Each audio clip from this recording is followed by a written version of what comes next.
You're listening to Joe Dalton on Dublin South FM, Crossing the Rubicon. Folks, it's another week in Ireland, another week in the world, and we are living the COVID dream. Things are really changing around the world. And in that, there's a lot of talk about blockchain. There's a lot of talk about digital footprints. There's a lot of talk about monetization, especially online. And I decided to ask a friend of mine to come on and talk about all this. We did a TED Talk together, and he had a great story, and you got to check that out. And I'll let him tell you about that later on in the interview. And I'll let Lory introduce himself as well. Well, thank you very much for having me on. Great opportunity, so appreciate it. Lory, tell the people who you are. My name's Lory. I born and raised in Dublin here in Ireland. I have spent most of my career as a management consultant working in Accenture for the folks who know that company, and then also in Deloitte, and then helped start a blockchain technology startup here in Dublin. And I'm also do some lecturing with Trinity College Dublin. And that's it. And Forbes, you are a contributor to Forbes as well. Yeah, a very bad one because I'm yet to write an article, but that is I'm rectifying that. These things happen on it. Trinity College is great. I've been a trusted advisor to Trinity College there with one of their programs with their students, and there's the guys that we were mentoring and coaching. They they got first prize and got a big bag of cash as well for the company. So at the moment, the world is really sort of changing. And before we started the show, we were talking about digital currency. Personally, myself, I haven't used cash for years. The reason why I don't use cash is, one is I don't have any. And the second one is that if I have cash, I lose it. My wife is terrified if I take out 50 euros because she knows by the end of the day, I've either spent it all or I've literally lost it, right? So it's handy for me, card, keeps me in checks and balances. What are your thoughts at the moment, the way with COVID and the way the development of cash being pushed away and more of the digital numbers are coming in? Yeah, look, the way I look at it and think about it is very much it's evolution, not revolution. So for those folks who are, I guess, my vintage, it was, back in the day, you had a Walkman. The tech got better, then you had a Discman, the tech got better, and then you had a mini disc, which I thought was absolutely amazing at the time. You could have 40 songs and it didn't skip unless you were really jumping up and down. And then it moved to an iPod, and then now we have iPhones, and all of those things are, incremental improvements and innovation that have made our lives better, in my opinion. And I think we're seeing this slowly come about with cash, where we're seeing an evolution of paper money to digital money. And it even goes back when people were bartering with shells and stuff like that, or actually physical pieces of gold. So we're seeing this evolution of money in the same way other products and services have gone through that evolution. So now we pay for things digitally. I paid for something today with cash. First time I'd done it in ages. I think the person was a bit shocked when I actually went to pay with cash because they didn't really know what to do with it because no one really uses it anymore. Okay, but here's one thing as well. The way it's evolving and with blockchain coming in as well, do you think blockchain is going to play a big part in our currency as well moving forward? Yeah, look, what do I think there? I think, blockchain is the technology which makes cryptocurrencies work, whether that's Bitcoin or Ether or any of the other ones that are out there. Bigger than that. Blockchain is bigger than that. Like I believe that blockchain in years to come will be used for a voting system. I hope so. To be honest, I think that's a fantastic application of technology. And it would have been great to have that perhaps in the US for the upcoming election in the coming weeks. But at the moment, the big applications that are really successful for blockchain as things stand is actually it's cryptocurrency. It's Bitcoin is the number one application globally of blockchain technology. And Bitcoin is like, for me, it's just so interesting. It's a computer protocol designed for one person to be able to transfer a monetary value on a person-to-person basis, no matter where they are in the world, without going through a bank or a central bank. It's designed so there'll only ever be 21 million Bitcoin ever created. and the last Bitcoin will be actually produced in 2143. And all of this is built into the computer program, so you can't change it. With blockchain, I remember when blockchain came out, I was sitting in a car driving in England, and it came on the BBC that this new coin has come out. It's a digital currency, and you could buy one. I could have been 32p or something for this. It was, and I look back now, and I say, why didn't I look into that and buy some? And sometimes you hear these things and they just go over you, and later on you go, I should have had a bit more cop on then. I know hindsight's a fantastic thing. Look, and I'm in the same boat there. I bought a little. I should have bought a lot more. And look, there's a bunch of people I know who've done very well, and some who've actually retired, in their 20s, believe it or not, based on some plays they made. But then there's some people that bought them and lost their keys and threw out their computers 10 years later, and now realize their digital key was on a PC that's in a skip somewhere. And I know for sure. When people think blockchain, they think cryptocurrency, but that's what I said. It's a lot more. It's going to be used for a lot of transactions. It's going to be, but we've seen it already in Ireland, that we've seen that it's been used for purchasing property. We've seen that people are using it for booking holidays. I know that people in companies who are trading or buying in foreign lands are using crypto.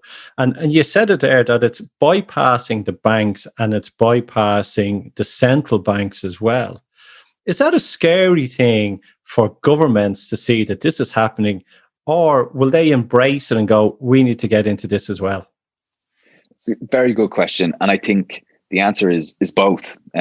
So any change in all of our lives, people are resistant and scared of change, and myself as well. But ultimately, what blockchain represents is a new infrastructure that enables people to exchange value on a person-to-person basis. And that threatens the status quo. And that's what, for me, excites me about the technology, but also that threatens a lot of existing businesses, whether they be banks or all sorts of other companies. And so, to your point, I think governments and central banks are very wary of things that change society at an infrastructural level. So the answer to that question is, are they wary of it? The answer is yes. And their immediate response is, we're not going to let things change quickly. So what they do is they set up working groups and they invest in research to understand it, and then they look to control it. Now, in fairness, I'm not saying that's a bad thing, because ultimately, especially regulators and central banks, what they're trying to do is they're trying to ensure that the financial system that we all use, whether it's to get mortgages or get loans for houses, whatever it may be, that we're able to do those things, and that the customer is protected in a lot of instances, and that the banks are behaving appropriately and there's oversight. So that's a good thing. So when a new technology comes along which threatens to change that, of course, the central bank will go, we need to understand, or the regulator will say, we need to understand this before, we can approve it or use it or let other companies use it. Now, the second question you ask around, are they going to use it themselves? And the answer from what I'm seeing more and more is that the answer is yes, but it will be in time. So what they want to do is they're not going to suddenly throw out one system and implement a new system. They're going to evaluate the pros and cons and merits of blockchain technology, and then they will roll it out and implement it slowly over time, so that the benefits can be achieved of, if it's processing payments at a cheaper rate, at a faster rate. So I'm able to send money, Joe, to you, where instead of it costing 20 cents, it might cost 2 cents. So that's definitely a big thing that they're looking at. I hear rumors at the moment about two elements. I'm not too sure. I've only just heard about it, and I'm going to look into it at a later date. The quantum financial system and SARS finance as well. Have you heard about them, or are they just the beginning of something like blockchain or cryptocurrency was? Yeah, look, what I would say from a tech perspective, whether it's quantum computing or blockchain and all sorts of other technologies that we could put in there, AI and machine learning, is that we really overestimate the impact that a technology will have in 12 months, but we underestimate its impact over 5+ years. And I think it's really true with blockchain technology. So a lot of people thought that blockchain would be rolled out and be globally implemented across multiple governments and institutions.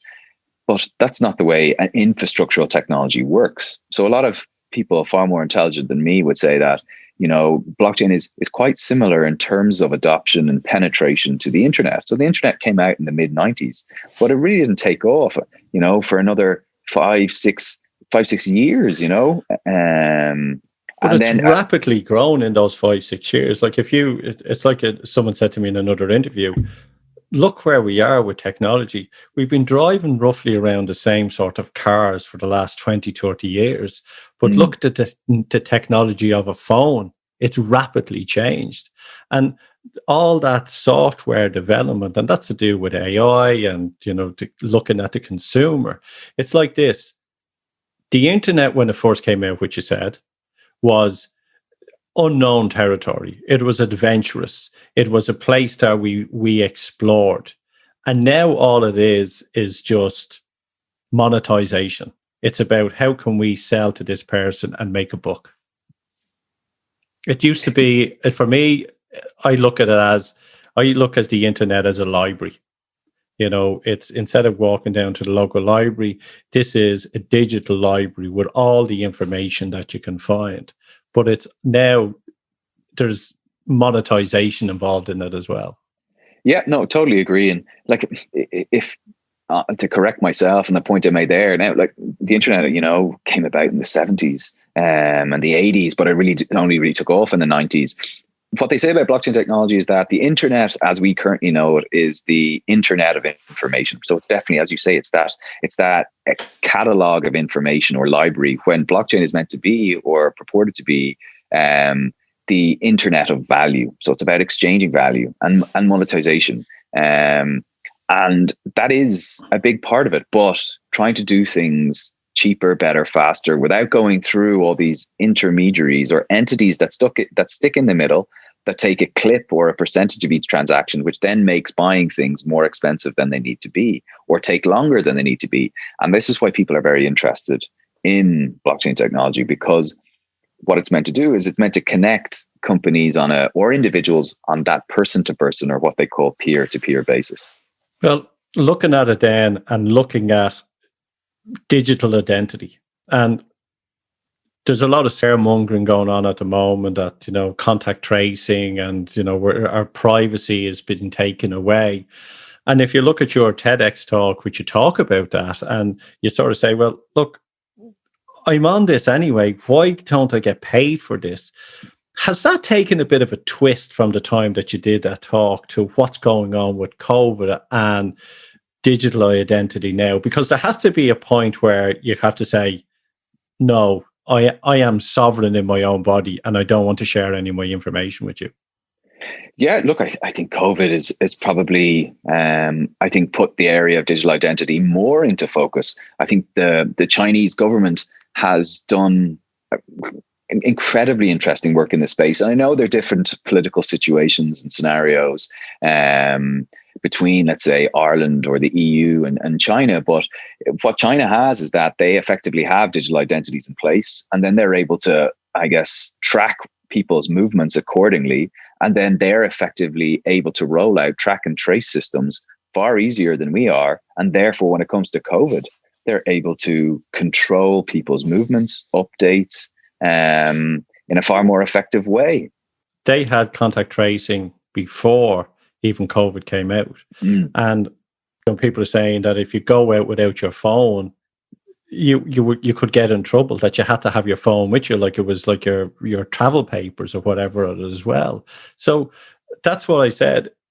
There has to be an element of you going, no, and yes, I agree with that, but I don't need to be with me 24/7. Well, look, I think it's crazy. I saw another, thing in relation to delivery drivers in China, where you were able to see not only where, and we all do this, and here in Ireland, you're able to see where the delivery driver is. You order your food and you can see how close or Your far taxi. away they are. Yeah, exactly, right. So what they've done now in China is that you're able to see the temperature of the delivery driver to make sure that you're happy that their temperature is, let's say, below 38 or below 37, as the case may be, which I thought was, a bit scary, but also mind-bending. So I think the key thing here, and Steve Jobs talked a lot about this as well, when it comes to people and their identity and their, personally identifiable information, the key thing is that companies need to ask and keep asking all the time, are you okay for me to share information with you? Are you okay for me to kind of store information on you? And that you need to keep constantly. And that's why when we're flicking through websites, we're now constantly asked, do you accept? Do you accept? Do you accept? Because that is under GDPR, that's and data protection. That's what has to be done. So for me, I think my TED Talk was really of trying to open people's eyes to the extent that we are being monetized, and to make people aware that that's what's happening. Now, if they're okay with that, that's fine. But it's just to make people aware. Here's the thing that with GDPR as well, it made us kind of go, okay, get your house in order. You have to, you can't be storing all this information.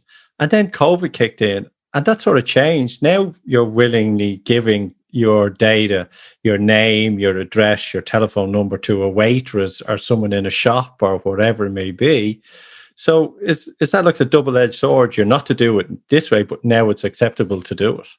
Good point. And that is, I guess, that's up to you as an individual to make that decision. At least you're being asked rather than your phone hitting a geo fence in that restaurant and your data being picked up automatically. So at least you're being asked. I also think, I suppose, during COVID times, we're trying to act together for the safety of one another. So I think it probably makes a bit more sense that information is being shared. And we're also being asked to download that, the COVID tracing app, so they can do the same thing, which is great technology developed by Nearform, an Irish company. So like for me on that one, I think in Ireland, they try to bring out the public services card, and they try to attach more and more identity-based services to that, to which a lot of people rejected. So I think the whole area of identity and digital identity is one which will eventually happen. It's happened in other countries in a far greater way than Ireland, but I think it requires very careful communication and messaging from the government as to why it's happening, when it's happening, and what are the benefits, as opposed to, for me, sometimes it could feel like the government is trying to sneak it through, and then people naturally get, I guess, a bit wary of that, and then the easy answer becomes no. Transparency, I think, is yes. I think it's one of the issues that I've always found when people are trying to bring something into policy that they're not too sure about, and there's lack of transparency and lack of debate. Instead of going, we're going to do this, there should be debate, because you're talking about individuals, we're talking about families. And I've noticed as well through the years, like my years of wisdom, if you would call it that sometimes decision makers make decisions based on their own surroundings. So they make a decision, but they forget to make the decision of the person that has the baby, or the person that has the teenager, or the person that's married, or the person who is old. It only revolves around our inner circle, and that's how we're influenced on making our decisions. And that's why you need stuff to be debated and need to have transparency, because when you have all those elements from all those other people, you get a better picture of what needs to be done and how it is to be presented to the public as well. 100%. And that for me is, that's the definition of democracy. And in many ways, after listening to the radio here in Ireland and in different stations around the world, that a good, having solid media where they question the government, not in a nagging way, is a really positive sign of a working country. Well, someone who was in the news world, I was asking them some information about journalism and political journalism and investigative journalism, and I said, who would you say are the top guys in Ireland? And they kind of went, we've lost an awful lot of them. A lot of them have passed away. If you're looking for some people, look to BBC. But and I when they said that to me, I kind of went, investigating journalism, have we all just decided just to agree with everybody all the time? No, I don't think so. I think there's some, there's definitely, and forgive me for your listeners who aren't in Ireland, we're getting a bit Iro-centric, but I think there's some great journalists out there that will go and challenge the politicians, whether that's Mary Wilson, who's now on Morning Ireland, or it's Claire Byrne. I think there's a bunch who will let people know their thoughts. Getting into the digital identity, you suggested as well, and the company wants to advertise to us and stick on their face in front of our phone. Should we not get a small percentage of the pie as well? And for me on that one, I think the answer is yes. And I think in the I won't say it's weeks or months, but I think it'll be years. In the years to come, I think we will be individually monetized for our data being shared. So when you sign up to a specific social platform, if you do so, you'll get the use of that platform. But if your information is shared, you will then be rewarded. Now, don't get me wrong, especially at the start, you are not going to be making big bucks out of this, right? Because that's how the social media players make their money. It's out of us and what we do. But there will be ways where you are incentivized to either engage with the platform or bring more people onto the platform. And then in turn, you will get some form of recognition or loyalty points, as you said. So that for me is something that will happen. And I imagine if you're a big social media platform like Facebook, they're trying not to start that, because once you start down that road, you can't unwind it. You can't start giving people stuff and take it back. Very much like the pandemic unemployment payment that was €350 a week. Very hard to give that at 350 and then bring it back to 300. Of course, you're going to frustrate people. So I think Facebook, I'm sure, has thought about this, and I'm sure has many different business plans in place as to how and when they'll start operating on that basis. And to our American listeners as well, which tune into the show, Facebook and Twitter mightn't be around, in the next couple of years, or they might be something totally different to what they are now.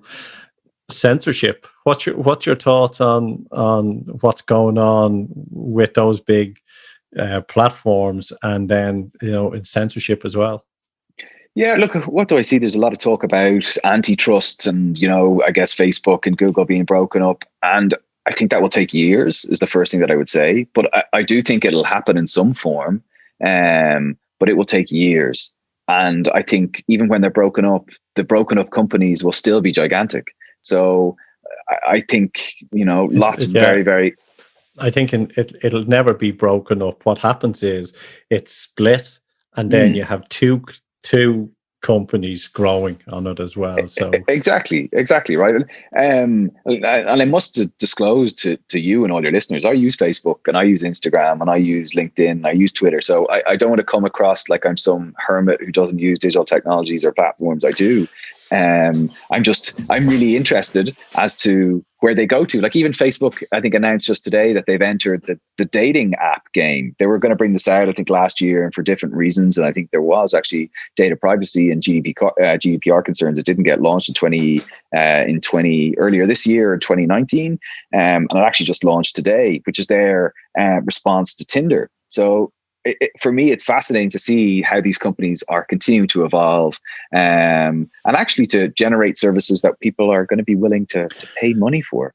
Netflix, there's the documentary which goes on about the power of these companies that they have with the algorithms, where you can swipe.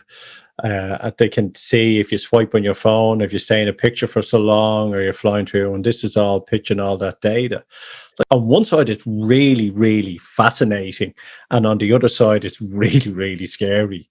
For me, I couldn't care what data people know about me. If they were to look into my life and my data, they would find it very, very boring.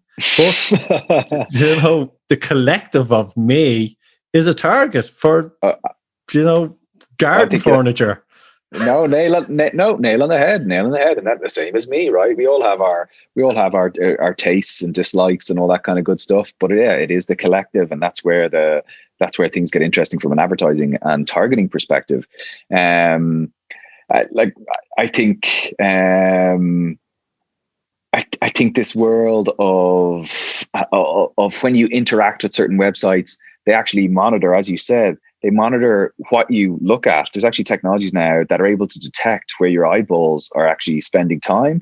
And when companies are now interviewing, which I think from a machine learning and artificial intelligence perspective, when you're filling out forms online, they're actually assessing how long you're spending at each question, not just the question that you answer, but how long you're spending to see how fast you make decisions. So do you instantly know a decision? Are you more of a reflective person, as the case may be? And these are all things which for me are fascinating at looking at technology. But what I try and do, certainly in Trinity College Dublin as well, is make people aware of these things. So it's just to go, guys, the way you filled out that form, they're not only looking at your answers, they're looking at the time you spent on each answer. And that can be as equally as important. So the guy is screwed who looked at a question and then goes to the loo and comes back and writes the question. Oh, he was at that question for too long. Yeah, that'll probably raise a flag. Yeah, there's something there. Yeah, I think technology is brilliant. It is. There is so much good stuff about it. There is. And always when you have the good stuff, then you have, the underworld which use it as well. And then you have the governments who would try and kick in on it. And sometimes when the governments kick in on it, they make an ass of it. What advice would you say to someone, Lory, that is embracing technology, but is wary of where is it going, especially with AI? And you're probably scared half my audience as well, saying people are watching their eyeballs. No, look, what's what I say here? Look, I same as anything in life. And I totally agree with you. Look, I am pro technology, and I'm pro technology, whether it's in the private sector or public sector, to where it makes a difference in people's lives and it benefits us. That is the key thing, right? How is it benefiting our lives? And to provide balance to the points I made, Facebook, and it does benefit me and actually adds value to my life because I connect with people that live on the other side of the world through it. So it adds a huge amount of benefit. And I think Facebook has actually done a whole bunch of stuff in terms of providing grants to small businesses during COVID. I think like 500 million. So ridiculous amount of money, and in a positive way. But I think the key thing here is for people to stay up to speed with the technologies. I think people hear about different technologies and they go, oh, I'll never understand that. Just be aware as to what they are, why they're used, and how it impacts you. And that's the advice that I'd give to anybody, including my own mother. So she understands. You don't have to be an expert. You understand, oh, this technology is used for this, and this is how it impacts me for good and bad. And then to your point at the start, then that enables people to make a decision. You know what? I don't want to use that app because there are security issues, right? Some people have, and some companies specifically have issues with Zoom, and they don't like the security that's behind Zoom. And from an enterprise level, Zoom will not be allowed, or it won't be allowed in that organization. And I know a lot of organizations that use Zoom for a period, then were told from their security experts they weren't allowed, and then the company is moved either to Microsoft Teams, for example. It's interesting as well that you say that, because in the very beginning, Zoom was just a normal video communications, and I've watched them because I've been using it in my own business for years. How much development they've actually put into it over the last couple of months. Like we're running this on Zoom, and I love it now because we're on the radio as well, where we've split the recordings, so we can, your voice is on one file, mine is on another, and we can clean it up really well. But I deleted all the apps from my phone. I deleted Twitter and Facebook and Instagram, and I deleted them all. And the reason why I deleted them, because iPhone, it was telling me you have 75 hours picking up your phone this week. And I went, holy God, and by removing those apps from my phone, I'm only now picking up my phone, 5 hours a week, which is not bad from 72 hours or whatever on a week basis. No, look, I think it's definitely a positive development, and definitely better work-life balance and digital, non-digital balance. But it's your kids are going to get off your phone, and you're going, and stuff that's going on at the moment. It was drawing me into that fear-based as well, and I says I can't get into that now. What do? I jump on Twitter or Facebook once a week and on my computer and have a bit of a look. And I jump onto Twitter, and I jump on Twitter as entertainment. I don't really look at what's going on in Europe. I look about the US presidential election because that's entertainment. And I look to see what's going on. And I don't watch TV anymore. I've realized in COVID, I haven't switched the TV on in months. We might watch Netflix or for a half an hour or something. But we're talking, we're communicating. We're not digitally doing anything anymore. No, well, look, you're better than me. That's probably the best thing I can say. I probably need to put my phone away as I go to sleep and do that more often. But yeah, look, the technology that, and as you said at the top of the call, the power of the technology that's in our palm of our hand is just phenomenal, and it's only getting better as the iPhone 12 comes out. Just increasingly get better and better and better. Blockchain is a new technology, relatively new. It's about 11 years old, and it has a number of different features. And those unique features make it what it is, and make it why so many companies are interested, as well as countries and governments. The first feature that I would say is that anything that you do on a blockchain, so if you transact on a blockchain, is there and is there forever. It's very hard to edit, amend, or alter. So what people call a blockchain, or the interactions, is that they're immutable. And what this results in is provenance. So you're able to tell who did what and when.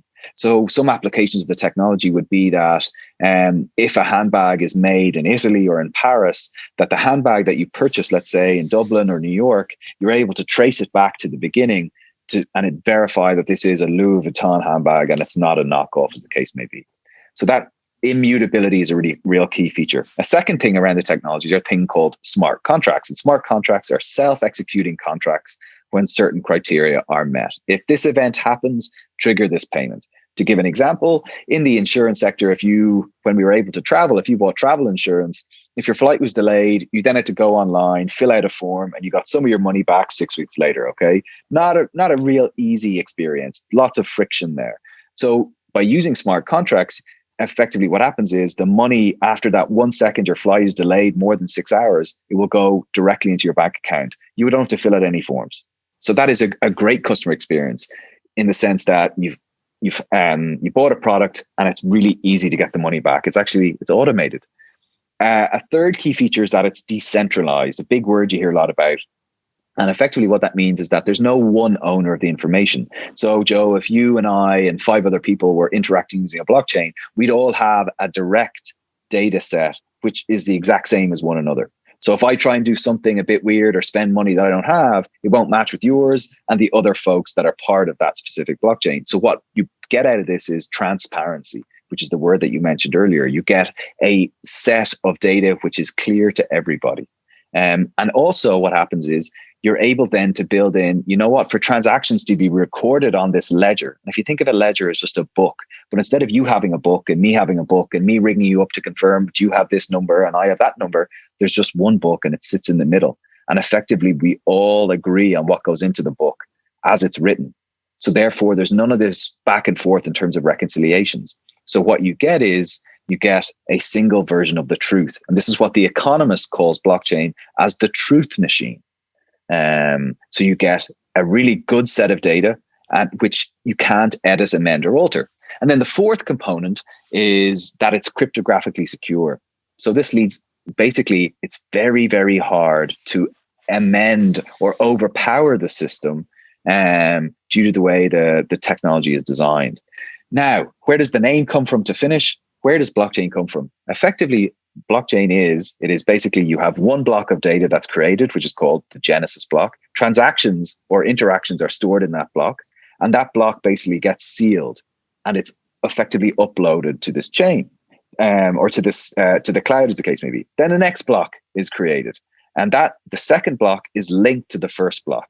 And there's transactions in that, and the group of people agree that the transactions are correct, or we write them all in the ledger, and then effectively we agree, yes, that those transactions are true, and then that is sealed. Then the next block is created. Block 3 is linked to block 2, and so on we go.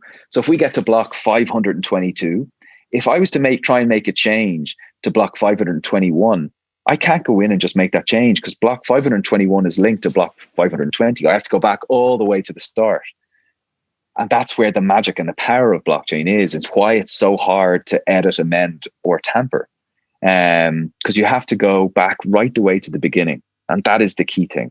And so that's where the name comes from. Chain of blocks, blockchain. And that is what I wanted to leave your listeners with.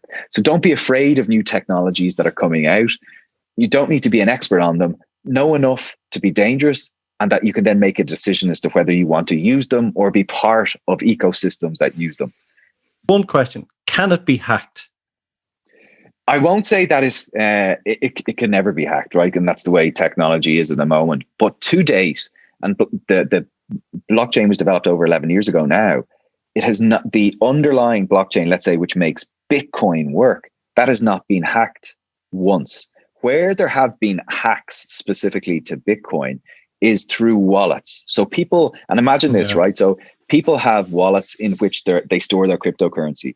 And then the wallet providers, they don't have good security around them. They have been hacked. But the underlying technology, which created the Bitcoin in the first place, that has not been successfully hacked once. And that is a big deal. 11 years on, no successful hacks is significant. It's like my piggy bank. You know, no one can get it. No one can find the key. Lory, where can people reach out to you on LinkedIn? Just tell them. Absolutely. That's Joe. That's the best place. So it's just Lory Kehoe. You'll find me on LinkedIn, or at Lory Kehoe on Twitter. They're the main places to find me, and I'd be delighted to connect with your listeners. Lory Kehoe, thanks for coming on to the show. And remember, here at Dublin South FM, we're interviewing plenty of people around the world, conscious leaders, and that's why we have the Conscious Business Podcast, which is part of the Conscious Business Academy, offering purpose, profit and prosperity in your life through soulful selling, mindful marketing, conscious leadership and creative culture.